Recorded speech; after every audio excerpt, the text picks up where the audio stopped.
साथियों, बहुत बहुत स्वागत है एक और नई वीडियो में। हमने एक वीडियो डाला था एसआईआर से संबंधित, जिसको आप लोगों का बहुत सपोर्ट मिला और जाहिर सी बात है आप लोगों की क्वेरीज भी काफ़ी थी, जिसका समाधान आप लोगों को मिला होगा।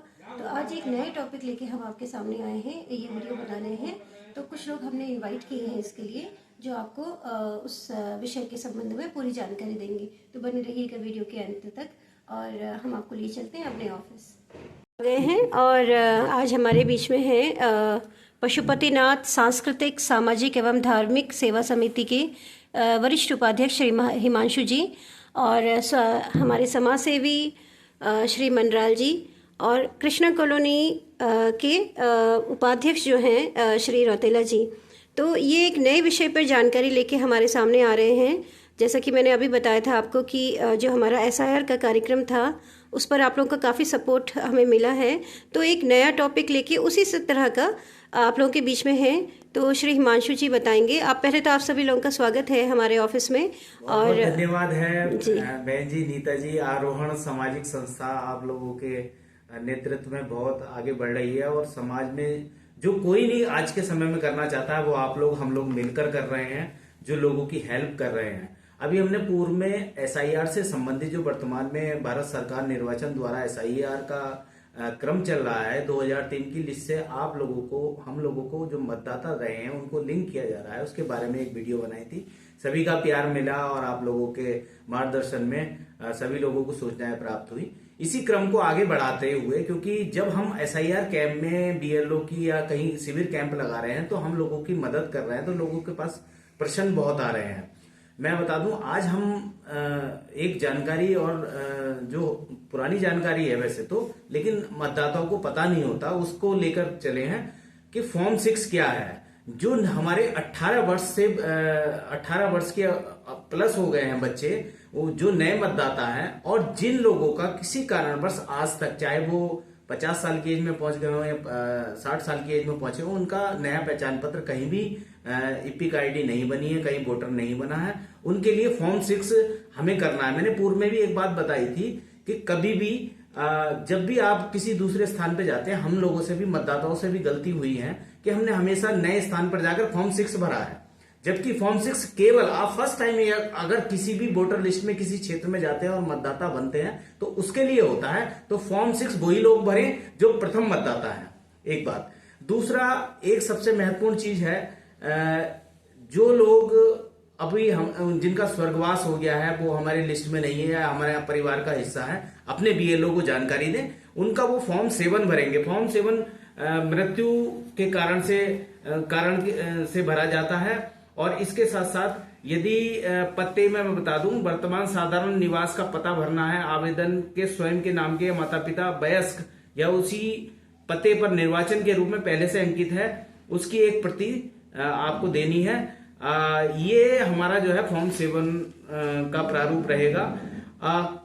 एक फॉर्म 7 भरने के कारण, तो मैंने बताया, मृत्यु किसी की हो जाती है तो वो अपने बीएलओ को जानकारी दे, फॉर्म 7 भरवाए। उसके साथ साथ उपस्थित यदि आप उस क्षेत्र में नहीं है, जैसे सपोज दैट कि मैं वर्तमान में काशीपुर में रह रहा हूं और मैं एक वोटर हूं वोटर लिस्ट में, उसके बाद मैं कहीं बाहर चला जा रहा हूं, तो आप अपने बीएलओ से कहिए कि फॉर्म 7 भर के हमारा नाम हटा दीजिए वहां से, लिस्ट से। और दूसरी स्थिति, अगर हम उपस्थित नहीं है, कोई दूसरा व्यक्ति भी, दूसरा परिवार का सदस्य, यदि हमारे परिवार का कोई मेंबर बाहर चला जाता है तो उसके लिए भी फॉर्म 7 आप भरवा ले, उस पुराने वाले बीएलओ में, वोटर लिस्ट में जो हो। इसके साथ साथ शिफ्टेड जब आप परिवर्तन कर रहे हैं, स्थान परिवर्तन कर रहे हैं, तो उसके लिए भी फॉर्म 7 का बीएलओ को सूचना अवश्य दे दीजिए। ये हो गया फॉर्म 7। अगर एक बात बताइएगा, अगर किसी को अपने बीएलओ का पता नहीं है कि वो उनका बीएलओ कौन है, किसे जानकारी देनी है, तो क्या ये फॉर्म ऑनलाइन अवेलेबल रहेंगे? बिल्कुल बिल्कुल। फॉर्म 6, फॉर्म 7, फॉर्म 8, ये सारे ऑनलाइन पीडीएफ के रूप में आप फॉर्म डाउनलोड कर सकते हैं।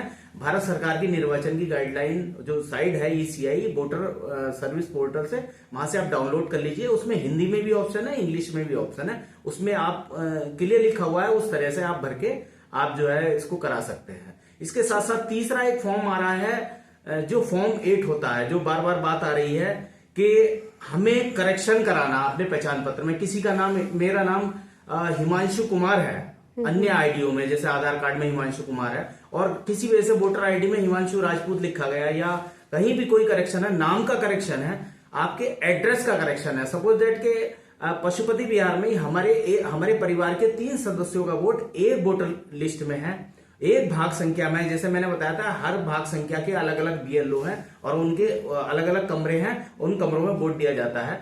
तो अगर आप काशीपुर शहर में रह रहे हैं और हो सकता है एक परिवार के 3 का वोटर एक जगह है और एक व्यक्ति का वोटर दूसरी जगह, तो स्थान परिवर्तन के लिए वोटर लिस्ट में अपने परिवार के सदस्यों के साथ सम्मिलित होने के लिए भी फॉर्म 8 भरा जाता है।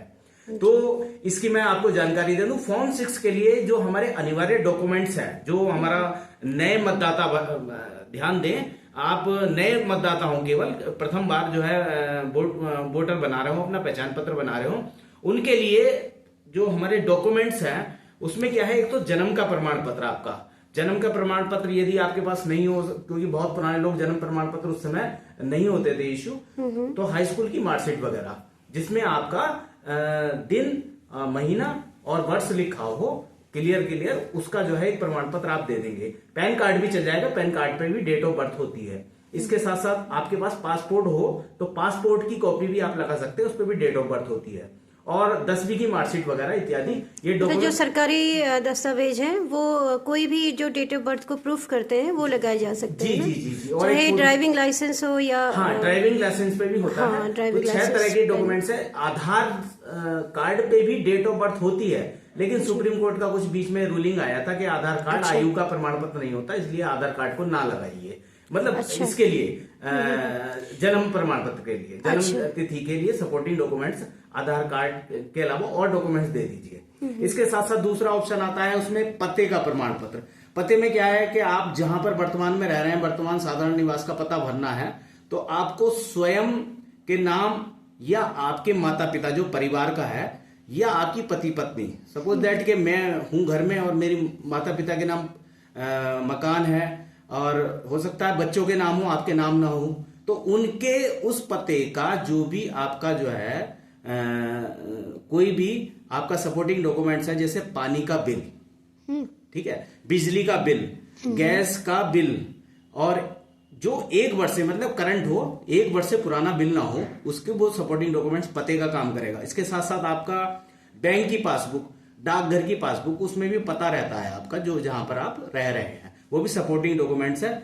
आधार कार्ड पते के रूप में स्वीकार है निर्वाचन को, आधार कार्ड को आप लगा सकते हैं पते के रूप में, पेरेंट्स बस शर्ते, हाँ पेरेंट्स का हो, मैंने बताया ना, माता पिता हो या आपके पति पत्नी, आप किसी एक के नाम हो, या आपके वयस्क बच्चे जो भी, मतलब जो बच्चे 18 वर्ष प्लस हो गए, वयस्क हो गए ना, उनका किसी का एक सपोर्टिंग डॉक्यूमेंट्स लग जाएगा। इसके साथ पासपोर्ट की कॉपी भी आपका जब पते के प्रूफ में लग सकती है। खसरा खतौनी, जैसे आपका मकान है, मकान की एक म्यूटेशन की कॉपी खसरा खतौनी निकल जाती है, या रजिस्ट्री की कॉपी, या कोई अगर आपके पास ये डॉक्यूमेंट नहीं हो सकता है, आप किराएदार हो, तो रेंट एग्रीमेंट की एक सत्यापित कॉपी आप दे सकते हैं। ये पते के प्रमाण पत्र के रूप में आप फॉर्म 6 भर के दे सकते हैं। इसके साथ साथ फॉर्म 7 के लिए मैं बता दूं कि बहुत लोग जैसे अब हमारे बीच में नहीं है, हमारे परिवार के सदस्य हैं, बुजुर्ग हैं, उनके वोट कंटिन्यूटी में चल रहे हैं, हमारा फर्ज बनता है उनके वोट को भी जो है सूचना निर्वाचन को दी जाए। तो उसके बारे में बीएलओ को आप फॉर्म 7 भरवाइए, और उसको जो है, अगर कोई हमारे परिवार का सदस्य कलकत्ता, बंगाल, बिहार, मध्य प्रदेश या किसी जॉब की वजह से या अपने बिजनेस की वजह से, अपने किसी कारण की वजह से बाहर चला गया है, तो उसकी सूचना भी बीएलओ को दें और फॉर्म 7 भरवाएं और उनको जो है वहां से उस मतदाता सूची से हटवाएं। दूसरा, तीसरा, एक तरह से जैसे आपने देखा होगा राशन कार्ड को कैंसिलेशन के द्वारा वर्तमान जगह पे लेके जाते हैं यूनिट को, उसी प्रकार से आप उसको भी कैंसिलेशन करा के फॉर्म 7 भरवा के अपने पास रखें। इसके साथ साथ शिफ्टेड वाला, जैसे बिल्कुल ही हो सकता है कि हमारे बगल में 2 मकान थे हमारे साथ वालों के, रहने वालों के, उनके वो मकान वो बेच के चले गए हों, तो उनकी भी सूचना अगर आपके पास हो तो वो भी सूचना बीएलओ को दे दें, जिससे जो है वो शिफ्टेड का वो फॉर्म भर के उनको अपनी मतदाता सूची से हटा दें। इसके साथ साथ तीसरा, ये ऑनलाइन भी प्रावधान है, इसमें ऑनलाइन भी आप कर सकते हैं अप्लाई, जो वोटर सर्विस पोर्टल का ऑप्शन आता है, ये सारे फॉर्म अवेलेबल है, ऑनलाइन भी आप भर सकते हैं। लेकिन ब्रीफिंग जो लास्ट में जो उसकी जो जन सेवा केंद्र है वहां जाके उन लोगों के लिए इजी हो जाएगा, मुझे लगता है हो जाती है। स्वयं भी आप भर सकते हैं, अगर आप एक्सपर्ट है मोबाइल चलाने में या लैपटॉप चलाने में, तो आप उसको जो है भर सकते हैं, वो तरीके से पूरा जो है ऑप्शन प्रोसेस खुला रहता है उसमें, लेकिन वो लास्ट में आगे बीएलओ ही उसको वेरीफाई करते हैं। इस तरह से निर्वाचन का नियम है। इसके साथ साथ फॉर्म 8 के बारे में मैंने आपको बता दिया, नाम, पता, डेट ऑफ बर्थ के करेक्शन के लिए फॉर्म 8 में आप अपने जो सपोर्टिंग डॉक्यूमेंट्स है, पते का जो नया पता आप चेंज करा रहे हैं या मतदाता सूची में। एक और मैं विशेष बात बता दूं कि हम लोग एक गलती बहुत ज्यादा पहले भी कर चुके हैं। जब हम अपना वोट बनवाया है, हमने ऑनलाइन अप्लाई तो कर दिया, लेकिन हमने सपोर्टिंग डॉक्यूमेंट्स में अपने परिवार के किसी सदस्य का वोटर आईडी साथ में नहीं लगाया बहुत लोगों ने। अच्छा। तो उससे क्या होता है कि जो मतदाताओं की भाग संख्या है, वो भाग संख्या कहीं की कहीं जुड़ जाती है। जैसे अब एक परिवार के हम भाग संख्या 18 में है, वार्ड संख्या 18 में, और हमारी बीएलओ कोई एक है, और हमारे एक ही परिवार जिसने ऑनलाइन आवेदन करा था उसकी कहीं और चली जाती है। तो इसलिए आप कोशिश ये करें, कोशिश क्या, वो आपके परिवार के किसी सदस्य का एक मतदाता क्रमांक जो होता है, इपिक आईडी होती है, उसकी एक जीरोक्स कॉपी और उसका विवरण अवश्य उसमें दर्ज करें, जिससे मतदाता सूची में हमारा वहीं उसी परिवार के साथ अटैच हो वोट। तो ये आपने बहुत ही इम्पोर्टेंट जानकारी दी, क्योंकि इसमें ये होता है कि परिवार के सदस्यों का अलग अलग भाग संख्या हो जाता है, जिससे आगे चल के उनको दिक्कत ना आए ना। तो आपने ये बताया कि जब भी हम लोग अपने इम्पोर्टेंट डॉक्यूमेंट्स लगाएंगे नया वोटर कार्ड के लिए, तो परिवार के किसी एक सदस्य का उसके साथ अटैच कर दें। और एक बात और निवेदन है, जिस प्रकार से एसआईआर चल रहा है 2003 की वोटर लिस्ट जो कि भारत सरकार की साइट पे उपलब्ध है, हर किसी की, बहुत लोग सवाल कर रहे हैं कि हमारा तो नाम ही नहीं था, हम तो 18 वर्ष के नहीं थे।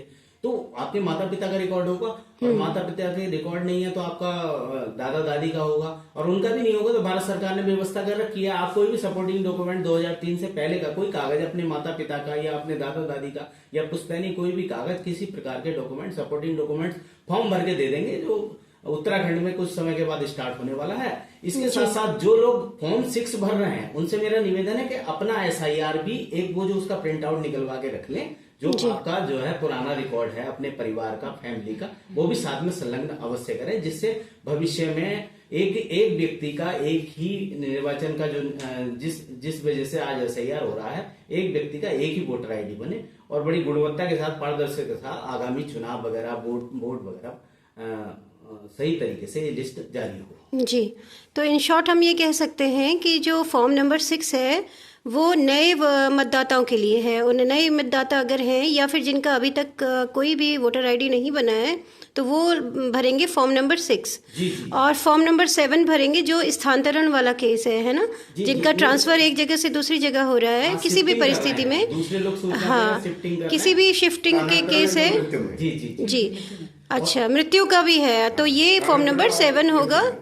और कोई भी करेक्शन करना है, चाहे जन्म तिथि से रिलेटेड हो या पता से रिलेटेड हो या नाम से रिलेटेड हो, तो वो फॉर्म नंबर 8 भरेंगे। नंबर 8 भरें। तो ये सारे फॉर्म सर इसमें अवेलेबल हो गए हैं क्या? मतलब ऑनलाइन अब अवेलेबल हैं ये सारे फॉर्म? सारे फॉर्म अवेलेबल हैं, आप नेट से निकाल सकते हैं या बीएलओ से भी ले सकते हैं। बहुत बीएलओ बहुत एक्टिव तरीके से काम कर रहे हैं, तो वो उन्होंने अपने पास फॉर्म रख लिए हैं। अच्छा। या प्रिंट आउट आप कहीं भी सीएससी सेंटर से निकाल सकते हैं, आप मोबाइल से भी प्रिंट आउट करा सकते हैं।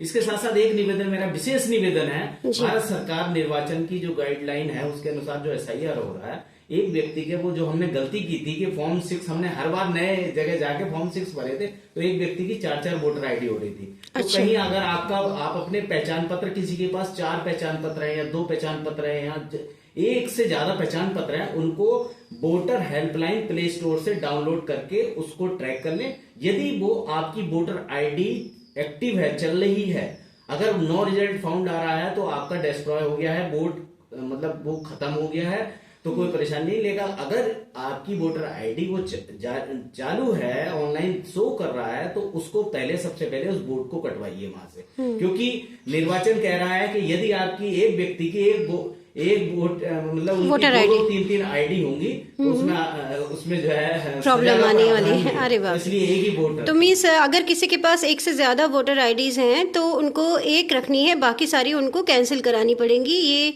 गवर्नमेंट का ऑर्डर है। जी जी जी जी, है ना, ताकि किसी भी तरह के करप्शन को आगे चल के रोका जा सके। जी, बहुत अच्छी जानकारी दी सर। मेरा यही क्वेश्चन था, जैसे हम लोग यहाँ पर हैं, जो वोटर आईडी कार्ड है वो हमारे मतलब गांव का है, जहाँ पे हम रानी खेत का। अब हम लोग को यहाँ पे वोट देना है, क्योंकि वहां तो हम जा नहीं पाते हर बार, तो उसके लिए अब हम क्या करेंगे, हमें नए वोटर आईडी। बिल्कुल, निर्वाचन यही कह रहा है कि आप कंटिन्यूटी में जहां आप रह रहे हैं वर्तमान में, वहां पर अपना वोट एक्टिव रखें। यानी कि आप जो वहां से होगा वो उस वहां पर सूचना दे दे अपने बीएलओ को, फॉर्म 7 कटा के वो फॉर्म आपका जो है वहां से नाम हटा देंगे लिस्ट से, और आप यहाँ पर आकर फॉर्म 8 भर के अपने बीएलओ को दे दें उस इपिक आईडी के साथ। तो वहां से आपका नाम जो कटेगा ना, तो आके इसी वो जो आपका इपिक नंबर होगा, वो इपिक नंबर वो ही रहेगा, लेकिन आपका वोट शिफ्टेड हो जाएगा, स्थानांतरित हो जाएगा जी। और कोई आप कुछ कहना चाहेंगे मनराल जी? मैं ये पूछना चाह रहा था, भाई किसी व्यक्ति के 2 या 3 जगह वोटर कार्ड बनाया था, और लेकिन उसके वोटर कार्ड खो गए, और उसने चौथी जगह फिर बना दिया है जहां वो रह रहा है, तो उसको कैसे पता लगेगा कि मैं उसका, क्योंकि वोटर कार्ड तो खो गए उसके पुराने, बिल्कुल, कि उस बूथ पे मेरा नाम है या नहीं है, ये कैसे पता लगे? देखिए, कंटिन्यूटी में निर्वाचन भारत सरकार एसआईआर की जो प्रक्रिया कर रहा है, पूर्व में भी हमने बताया था, तो इसमें ये यही प्रावधान है कि जैसे एक व्यक्ति के 4 वोटर आईडी हैं और वर्तमान में वो अपनी एक्टिव एक वोटर आईडी को एक्टिव करा रहा है एसआईआर के माध्यम से, तो 3 वोटर आईडी उसकी ऑटोमेटिक स्वतः ही निरस्त हो जाएंगे। अच्छा, स्वतः ही निरस्त हो जाएंगे। हाँ, जब वो एक्टिव, लेकिन उसको ये फर्स्ट जो अभी एक्टिव है उसको एसआईआर से कनेक्ट कराना पड़ेगा ना उसे। जब कनेक्ट कराएगा तब होंगी बाकी, नहीं तो फिर वो चारों चलती रहेंगी, और चारों चलेंगी क्या वो निरस्ती मानी जाएंगी सारी। कई लोग आए ना ऐसे, जी कार्ड तो एक भी नहीं है जी, हाँ, वो फॉर्म 7 की बात जो आ रही है ना, वो फॉर्म 7 की बात, और फिर कार्ड कहना चाहेंगे रौतेला जी? जी, मैं आरोहण सामाजिक संस्था और पशुपतिनाथ समिति जी को बहुत बहुत धन्यवाद करता हूँ, जो इस सामाजिक कार्य में बहुत बढ़ चढ़कर कार्य कर रहे हैं, सरकार की भी मदद कर रहे हैं और समाज की भी मदद कर रहे हैं। Thank you. आप लोगों का बहुत बहुत आभार है, बार बार आप लोगों को अवेयर करने के लिए, क्योंकि आज के समय में लोगों के पास कहाँ स्नेह है, बहुत ज्यादा काम है, और ऐसे सामाजिक कार्य करने के लिए शायद मैं समझता हूँ कि लोगों के पास बिल्कुल समय नहीं है, और कुछ ही लोग हैं जो इसे महत्वपूर्ण समझते हैं। इसके लिए बहुत ही मन की गहराइयों से आप लोग आभारी हैं, ऐसे लोग जो हमेशा बढ़ चढ़कर हिस्सा लेते हैं ऐसी चीजों में। सर, आप लोगों का भी बहुत बहुत आभार है कि जो आप लोग इतना अच्छी जानकारी देके लोगों को अवेयर भी कर रहे हैं और उन्हें गाइड भी कर रहे हैं, वरना कई लोग जो हैं इस जानकारी के अभाव में इधर उधर फिर रहे हैं ना, उन्हें जानकारी नहीं है तो परेशान हो रहे हैं। और मुझे लगता है इस वीडियो के माध्यम से बहुत से लोगों को बहुत अच्छी जानकारी मिली होगी, तो बहुत बहुत धन्यवाद आप सभी का। आप कुछ कहना चाहेंगे अंकल जी? हम तो दिन रात लगे ही हैं सामाजिक कार्य में, बाकी आप तो हमेशा लगे ही रहते हैं पूरी तरीके से, और आज भी आप लोग जानकारी देने के लिए यहाँ पर आए। परेशानियों से भी जूझ रहे हैं लोग, उल्टा क्वेश्चन भी कर रहे हैं कि आपको क्या जरूरत पड़ी है हमारे बोर्ड बनाने की, क्या स्वार्थ है, आपका क्या स्वार्थ है?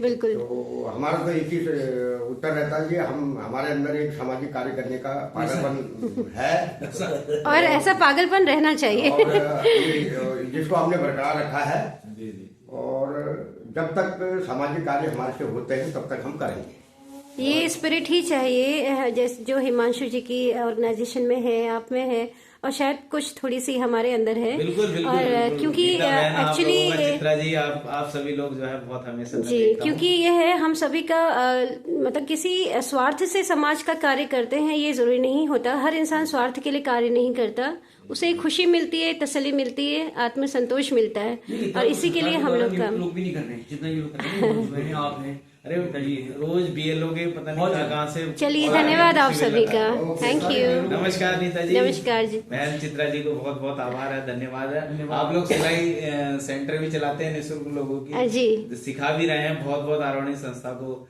मैं भगवान से प्रार्थना करूंगा आपकी संस्था और जितने भी सामाजिक लोग उनको हमेशा शक्ति प्रदान करें लोगों की हेल्प करते हुए। धन्यवाद, थैंक यू, नमस्कार। साथियों, आपको ये जानकारी अच्छी लगी होगी। इसके अतिरिक्त प्राइम हॉस्पिटल के द्वारा एक फ्री मेडिकल चेकअप कैंप लगाया जा रहा है यूके इनक्लेव में। तो आप सभी से निवेदन है, जो भी काशीपुर के रहने वाले हैं, तो वो इस मेडिकल कैंप का ज़रूर फ़ायदा उठाएं। और अगर आपको हमारे वीडियोस पसंद आते हैं तो प्लीज़ लाइक ज़रूर करें, ये जानकारियाँ दूसरों के साथ शेयर करें, और नए हैं अगर चैनल पे तो सब्सक्राइब करें। तो स्वस्थ रहिए, मस्त रहिए और हमसे कनेक्ट रहिए। Bye bye.